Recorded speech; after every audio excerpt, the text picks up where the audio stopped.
Welcome to a new episode of the Showcast, a series of candid conversations from the world of film, brought to you by The Film Verdict and hosted by yours truly, Matt Micucci. In this episode, I speak with the multi-talented artist Kid Koala, known for his work as a musician, scratch DJ and graphic novelist, and now adding animation director to his repertoire with Space Cadet, his feature-length animated debut. The film is based on his own graphic novel, and it's a tender meditation on grief, love and memory, told through the story of a young astronaut and her guardian robot. As Space Cadet screened at the 2025 Annecy International Animation Festival, I had a chance to connect with Kid Koala to talk about his deep-rooted love of animation, the emotional inspiration behind the film, the creative challenges of telling a story without dialogue, and we also explored how small, seemingly ordinary moments in life can leave a profound and lasting impact. So fire up on Audio Teeny and listen to the audio waves as they fly through the air. This is the Showcast. Joining us directly from Annecy at this time, Kid Koala. Welcome to the Showcast. Thanks for having me.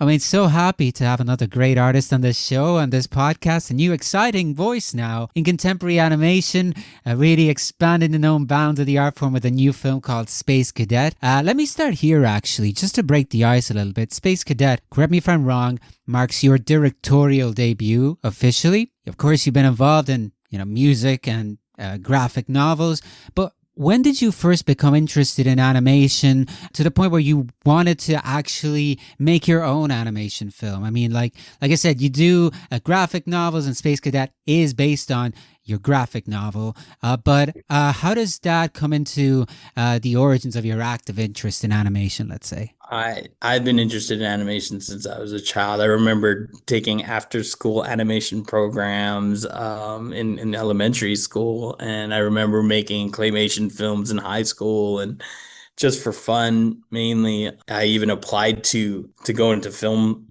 school after high school, and I was accepted at NYU, but we looked at the numbers and it was a bit too expensive for me to go. So I, my life took another path, and I studied to be an elementary school teacher. But then after I graduated from that, the music thing took off, and then I kind of went a roundabout way. So it's been decades later, but here we are, you know. Well, quite a journey, actually, because, and we'll talk more about animation, but since you brought up like this idea of just life being a journey, one of the interesting things about you, of course, is that you do so many things. I mean, you've got the music, the scratch DJing as well, and you've released 5 albums. In fact, you toured with Radiohead, Beastie Boys, and then you do the graphic novels. Now you're also doing animation. Do you see it all as being interconnected, or is there one that you see as your primary art form, and does everything start from there? Or like I said, is it all interconnected? It's all kind of wired in the same way in my brain. Like, I don't think I can make music without thinking about characters and narrative, or similarly when I'm drawing a comic or a graphic novel page, I'm always thinking about, hey, what would the soundtrack let's sound like for this page, It's always, pretty interconnected to me in my brain. I'd be very sad if I was asked to just stop the visual side or the music side, Yeah, I'm thinking back to maybe like even the graphic novel, let's say, this one in particular, Space Cadet.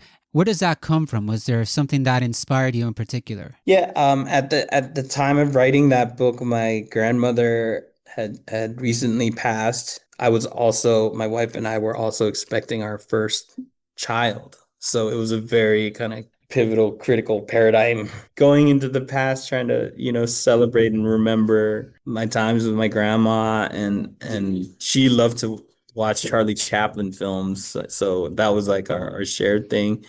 And then, but also, thinking about things I learned from my parents and what I was eventually teach to my future daughter. And so my brain just went in both, to the future and the past. And when it came time to just put it down on paper, it ended up being that graphic novel. Interesting. Yeah. And actually, let's talk about that, because you brought up Chaplin. I'm a huge Chaplin fan. I actually have a Chaplin tattoo on me.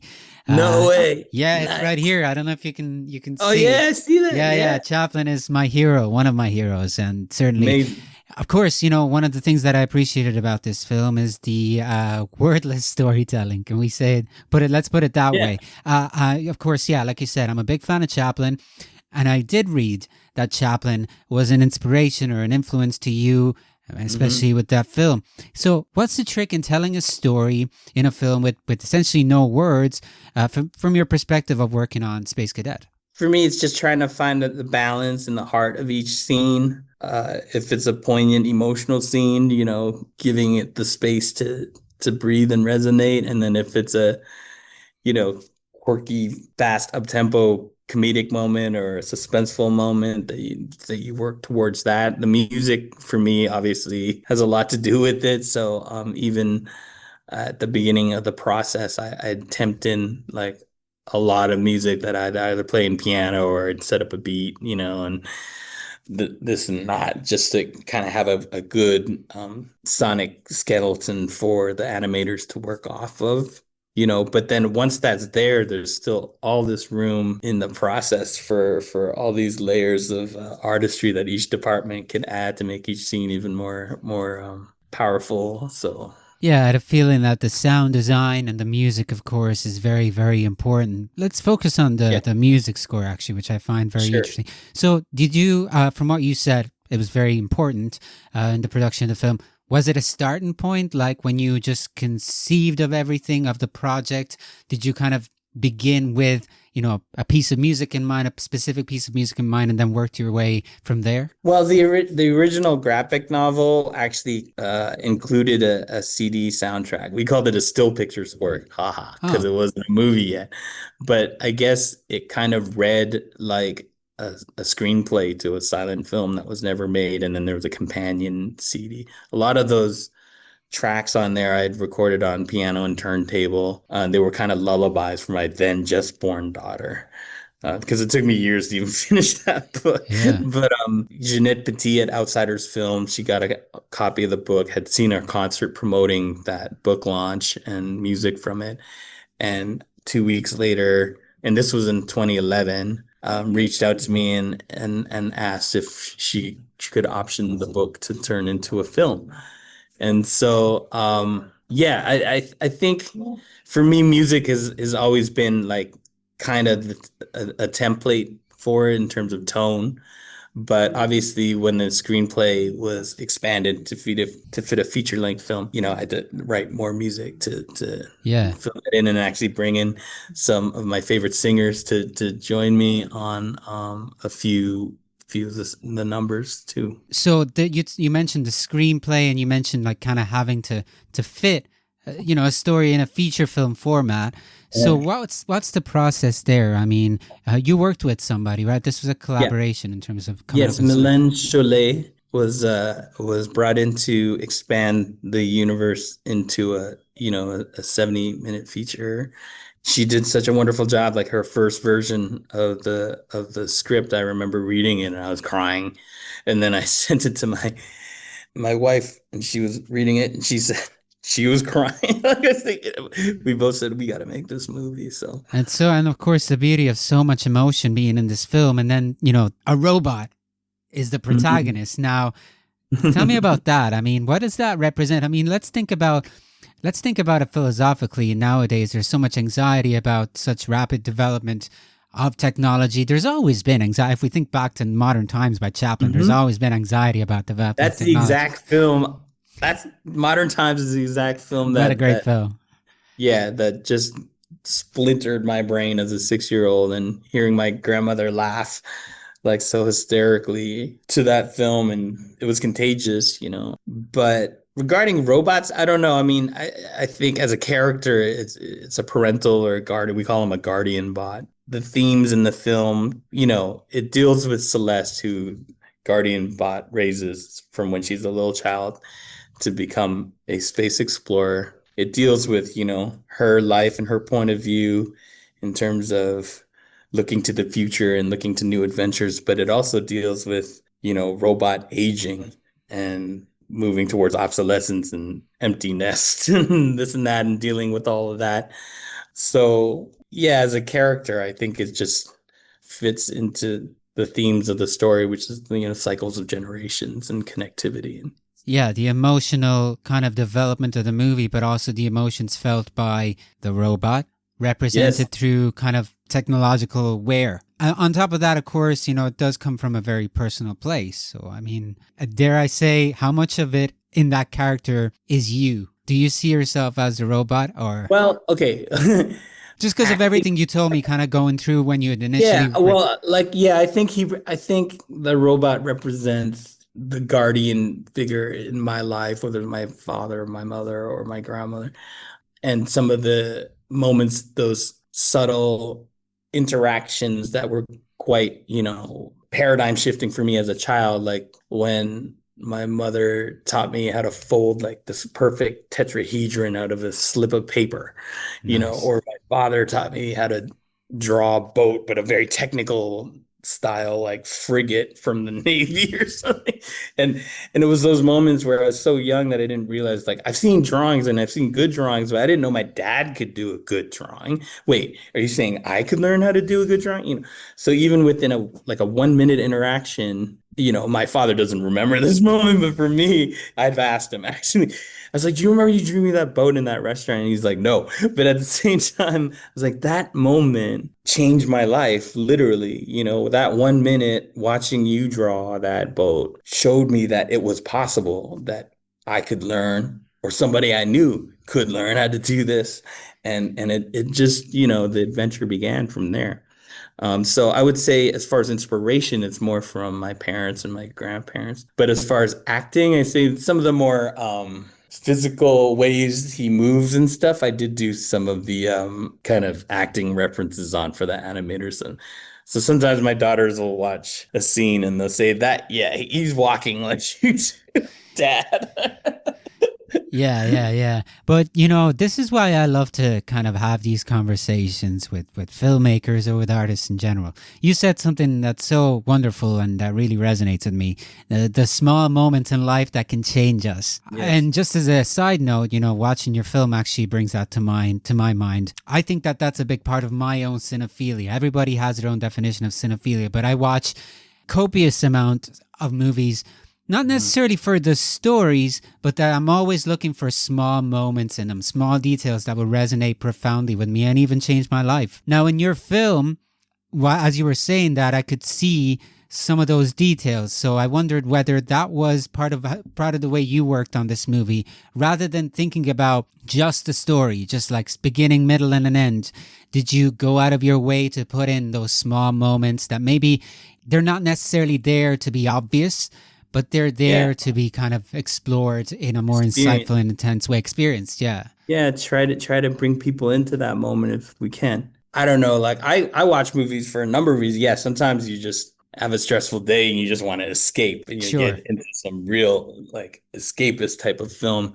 But this film, I think, was a movie where I was like, okay, it's not that I want to forget about today. This is a movie where I want to remember, So Yeah. it's like, make a film that instead of trying to forget something, you're trying to remember something. Have that stir some of the things from your past, maybe, to do it with some tenderness and, connectivity. I think that's the way you can honor those moments is just try to make a beautiful version of them to share, and to actually, the operative word for me in this film was, because I'm a scratch DJ, I could easily like put beats on everything and really like fill in every noise into every nook and cranny into the score. But the idea was to just keep it open enough so that those moments, maybe you didn't have that exact interaction with your parent or guardian, but maybe there's enough time and space and even the pacing of some of those moments that you can reflect on your own life and bring that to it, while you're watching it. And I'm going to have to make this a broad question enough, because it's kind of like, we have to wrap it up. But as Yeah. I mentioned, Space Cadet was a graphic novel before. We talked about the screenplay. We have to talk about the animation. This is your directorial debut.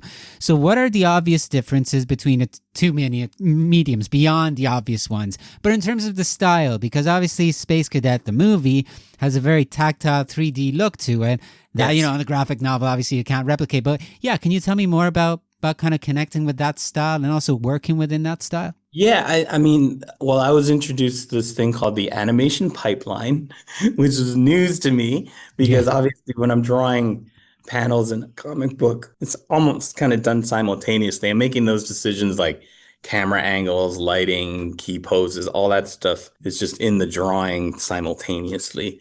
But when you're dealing in this type of production, sometimes you're working with teams that are specifically just doing the one thing, like rigging where the joints on the characters like can bend, where's their elbow exactly, And so you might do that for a few months, and then you go into layout, and then you go into blocking the characters in the layout and then animation and texturing and lighting and compositing. And each one of those, you might spend a few weeks or a couple months with this team really close. But then they leave. It's like really sad, actually. Like it's kind of like summer camp's over again. It's like, wait, are we going to see each other again? Probably not.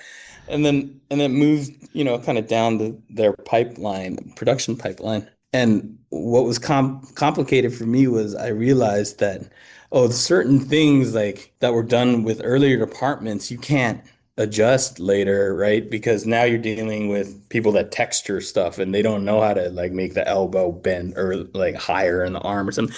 So then in those moments you're like, oh, okay, I have to figure out how this scene can still hit.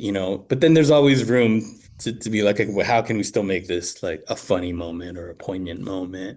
That was interesting. I say it's akin to playing, that string game, Cat's Cradle. It's already pretty complex to play Cat's Cradle with like two people, right? But so imagine you have string with like a lot more string, and there's like 20 people all playing Cat's Cradle. And you're like, wait, what shape are we trying to build? But at some point, like it gets all tangled up. But if you take a step back and you're like, okay, wait, we're all aiming for the same thing. We still want this to resonate and it should be fun. So you bring yourself back to that. I think the second thing that I really learned was how to speak animator in terms of time because I'm a musician, so I think in BPMs, tempo, time signatures, it's like, yeah, just have them blink, on the two and the four, and they're like, what? It's like, no, like his shoulders could swag with the music, just on the snare drums, and they're like, huh?